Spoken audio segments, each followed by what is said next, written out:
The glass of bourbon trembled in my hand, its amber glow catching the chandelier's light as her boss's voice sliced through the room.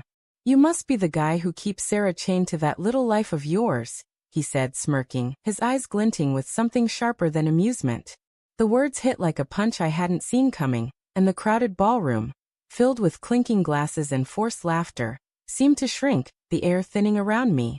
Sarah, my wife, stood just across the room, her red dress a beacon in the sea of suits, laughing with a colleague, oblivious to the bomb her boss had just dropped. Or was she?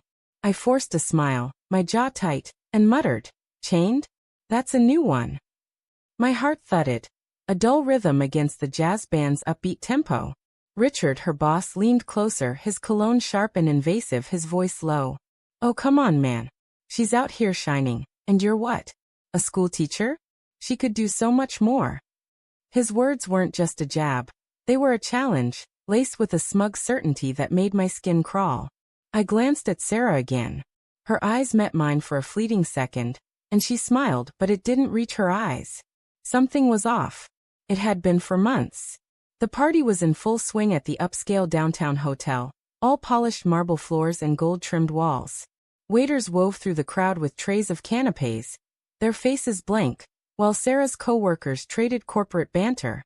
I'd always felt out of place at these events, my button-up shirt and loafers a far cry from their tailored suits and designer watches. Sarah had insisted I come tonight, her voice soft but firm over breakfast. "It's important, David. Please." I'd chalked it up to her wanting me to see her world, to bridge the gap between her high-flying marketing job and our quiet life in the suburbs. But now, standing here, Richard's words gnawed at me. Chained. Had she said that to him? I sipped the bourbon, the burn grounding me as I replayed the last few months in my mind. The late nights at the office. Her phone, always face down on the counter. The way she'd started pulling away when I reached for her in bed. Her touch replaced by a sigh and a murmured, "I'm just tired." I told myself it was stress, her promotion, the long hours, the pressure.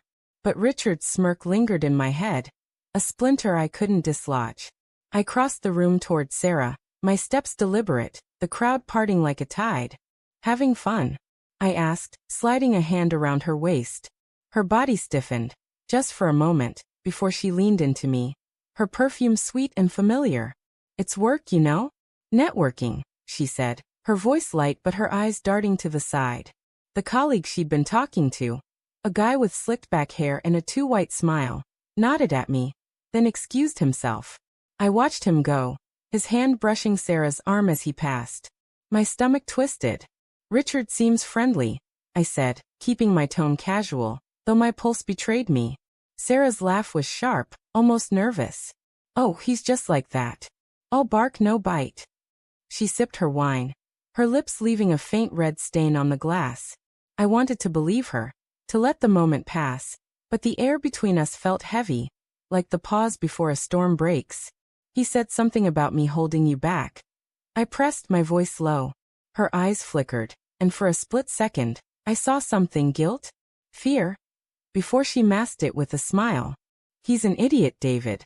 You know that." But I didn't know. Not anymore.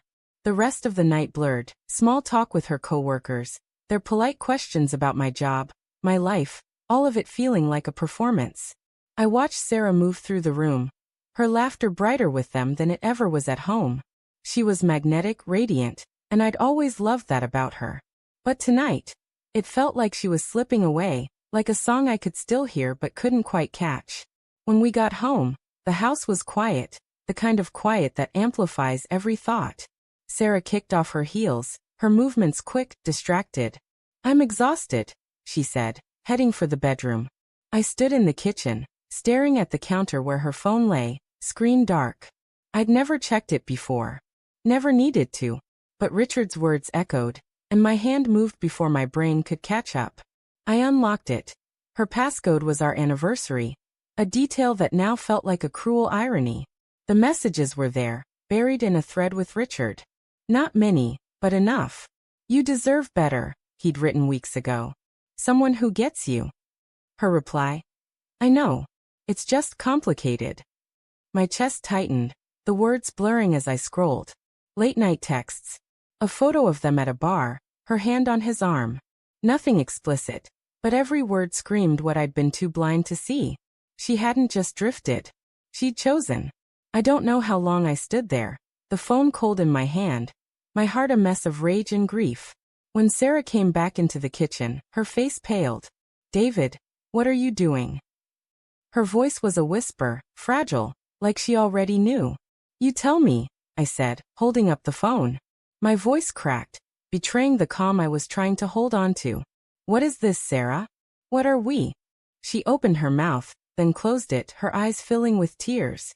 "It's not what you think," she started, but the words sounded hollow, rehearsed. "I was unhappy, okay? I didn't know how to tell you." "Unhappy?" I laughed, a bitter sound that didn't feel like mine. "We've been together 10 years. You couldn't talk to me." The kitchen felt too small, the walls closing in as her silence filled the space. She didn't deny it, didn't fight, just stood there, tears streaming, her guilt a weight I could feel across the room. I wanted to scream, to break something, to make her feel the ache tearing through me. But all I could do was ask, "Why?" Her answer was a knife. "Because you're safe, David." And I wanted more. The word hung there, sharp and final, cutting through the life we'd built. I thought of our mornings together, her head on my chest, the promises we'd made. All of it a lie. I walked out, the night air cold against my skin, her sobs fading behind me.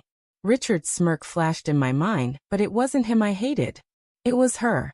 And me, for not seeing it sooner. The street was empty, the stars indifferent, and as I walked, I realized the truth.